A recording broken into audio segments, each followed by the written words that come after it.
What's up, YouTube? Today, we got an issue with this Daikin ductless split system. It's serving a small hotel room here, as you can see. Customer complains that it's leaking water. Towels on the floor. First impression here, filters aren't terrible. See what the thermostat's doing. Nothing, so I'm guessing they probably shut it off at the disconnect outside on the condenser. So first things first, let's take this cover off. I'll give you guys a little walkthrough on how to take these apart. They're a real pain in the ass too, so stay tuned. First thing you're gonna wanna do, these filters come out. A little bit of dust on the top.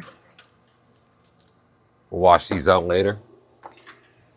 These units here, we're gonna have to take this front cover off here to access our coil, drain pan, blower motor. It's a handy dandy little unit if you don't have central air or for special circumstances like here, but service on these is a total nightmare. So there's 2 screws on this one, little Phillips screws here. These are gonna come off. And I think that's it. We'll also take the electrical cover off as well. We know the power is off, so we're okay. Okay, this bastard comes out. Let's go. Put my screws in here so they don't get lost. And you gotta be careful when you slide these out. So this bottom portion here always hits on this louver here, which moves the air, but you want to carefully work this off. There it is. So here's your plastic cover removed. This one's fairly straightforward because it's a small little unit. I think this is not even a ton. But there's our unit. Let's take a look. Okay, so this one here has a gravity drain. A lot of the units in this hotel space actually run off condensate pumps. This is one of the few that is straight gravity, which I do prefer. Condensate pumps are great, but it's one more thing to fail. So we're gonna probably get a cup of water and pour it into this pan. See if our drain outlet is plugged up, if we have any water backing up. We might grab a can of evaporator foam spray, non-rinse. Pretty handy. I'll show you guys that in a minute. And yeah, if the drain's plugged up, we're gonna have to pull this unit off the wall somehow and get it to drain, so let's get it. Okay, water bottle acquired.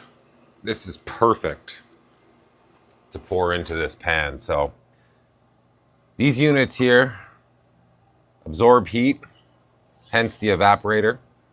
And any of the moisture condensation runs down this pan or down this coil face into our plastic pan here. So let's see what happens.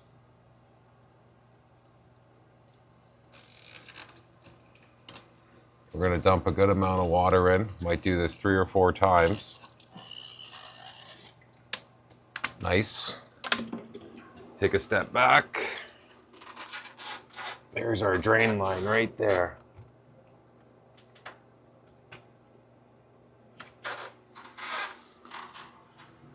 I don't know. Unit doesn't seem to be leaking now. I guess we can continue to pour water through. Probably bump the power on a second.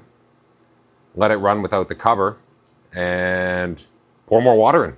I don't know if the fan is acting up, if the water is being shot out of the blower. I've seen that before, but we'll check it out. Oh boy, okay. Just before I ran outside to fire this up, I poured a little bit more water in this pan. And can you guys see that? That pool of water in there. This pan's not very deep. This is only 2 bottles of water so far in, but check this out. Water in, watch the level. See that? That should not be happening.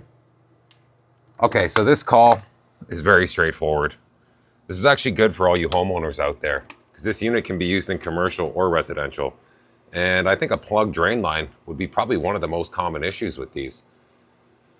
So we're gonna go grab our nitrogen and blow out that drain.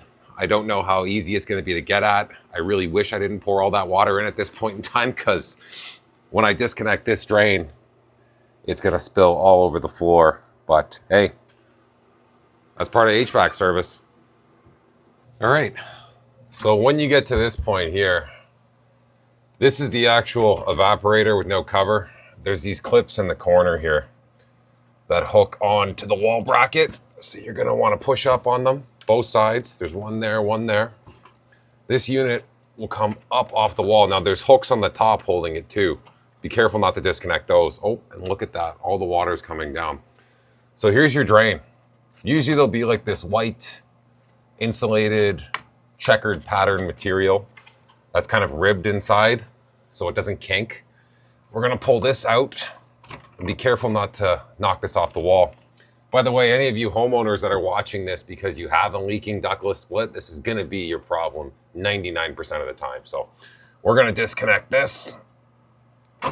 Okay, and there's our water just pooling out of our unit.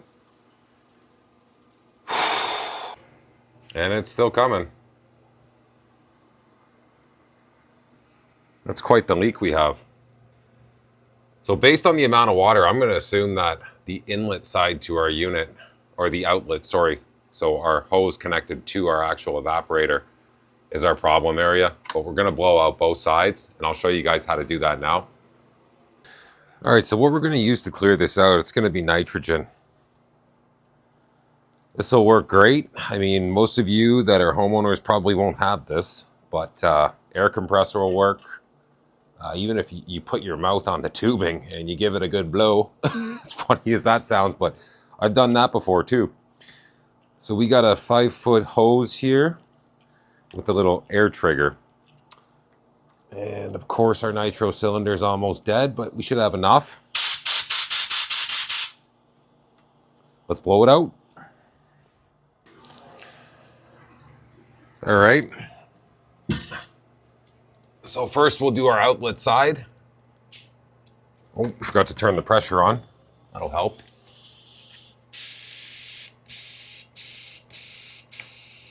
That's got to be clear now. And we'll do our inlet, or our unit connection. Woo!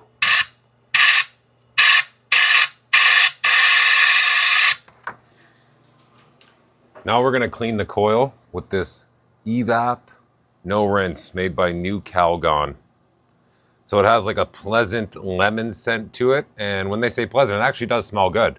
And keep in mind, this is self-rinsing. So just your condensation from your heat that's absorbed by this coil will slowly but surely flush this chemical, or, well, I guess safe chemical not to rinse, down the drain. So let's spray her down. And you guys will see this will start to foam up.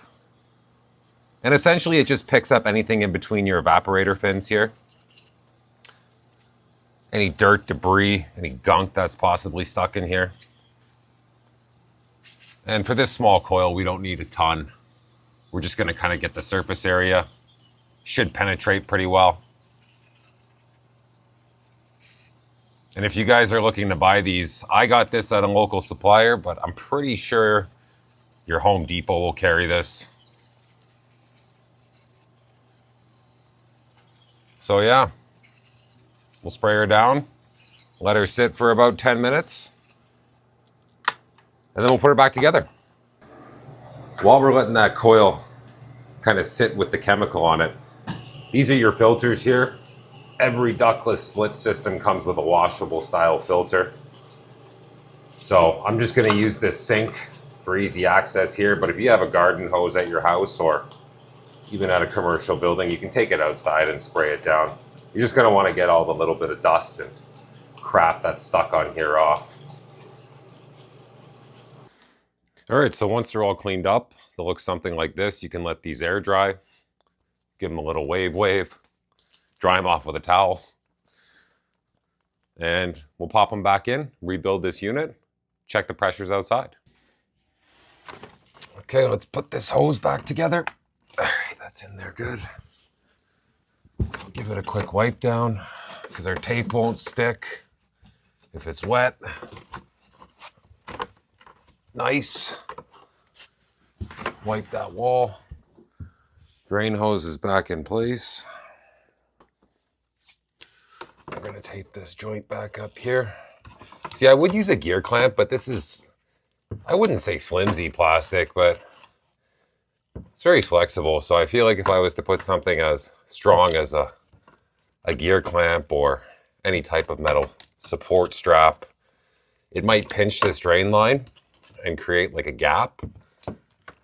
So in reality, I do believe electrical tape is probably your best solution for this, as hack as that may seem. Okay, we're back in place. Drain line's gonna get tucked up in here behind. This control wire for a thermostat as well on the wall has to go up. Nice. And these clips, again, I told you guys about. Usually you can just give the unit a little push and it'll lock in. I'll give you a closer view of those just so you guys can see. Those clips I was telling you about are here and here. Now, if you have a bigger unit than this, which is probably the case, you might have a third one. It would likely be in the middle somewhere. And then in the top, they all have the same hooks on the back there. Let me see if I can get a good view of them. They're hard to tell. Oh, there's one there, and one there. Those are the hooks I was talking about on the top. Don't disconnect those though, because your unit will fall right off the wall. Drains hooked back up, unit's back on the wall. Now we're gonna pour water in as a test. We'll see if our drain flows correctly now. There's one bottle and bottle number 2.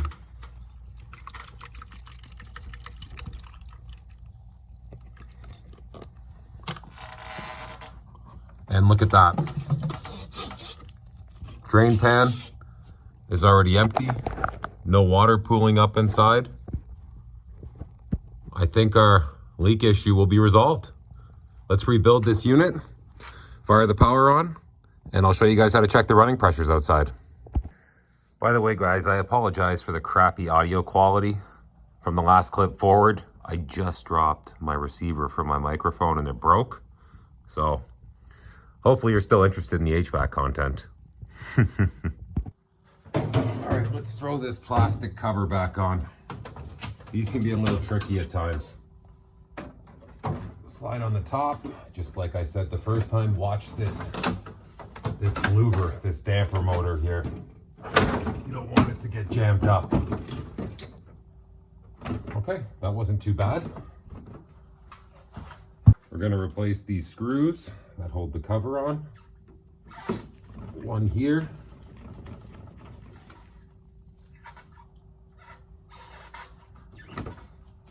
One on this side. You guys ever try turning a screwdriver with your opposite hand? Like, I'm right-handed. Sometimes I feel like I'm literally disabled with my left hand. It's ridiculous. More frustrating than anything. But our electrical cover is going back.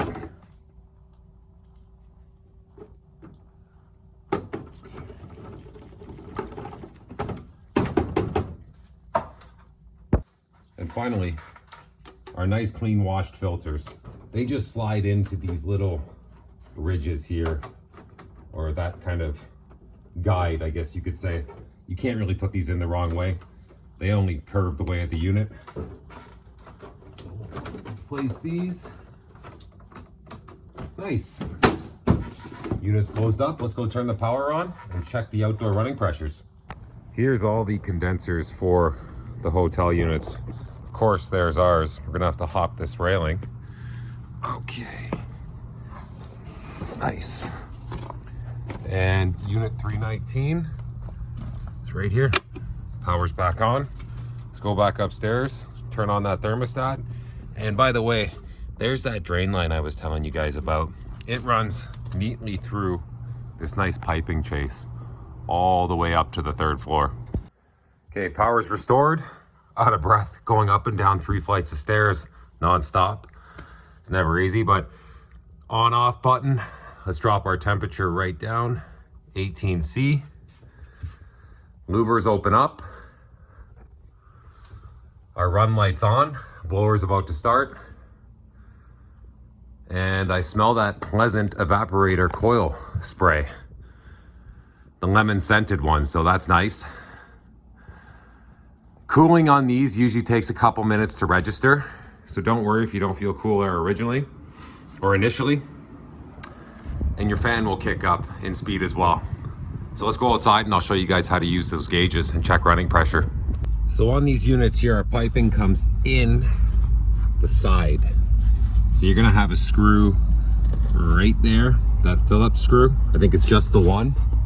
Yep, we'll take that off now and that'll expose our piping connections. Okay, here's our cap. This one right here. Don't touch these two. These are your service valves. That's what will open and close the valves, letting flow into this unit. So just go for this connection here. By the way, if you're wondering why there aren't two, these ductless split systems never give you a high side port. Not the Daikin ones anyways of this size. So we're gonna take this off and we'll throw our gauges on.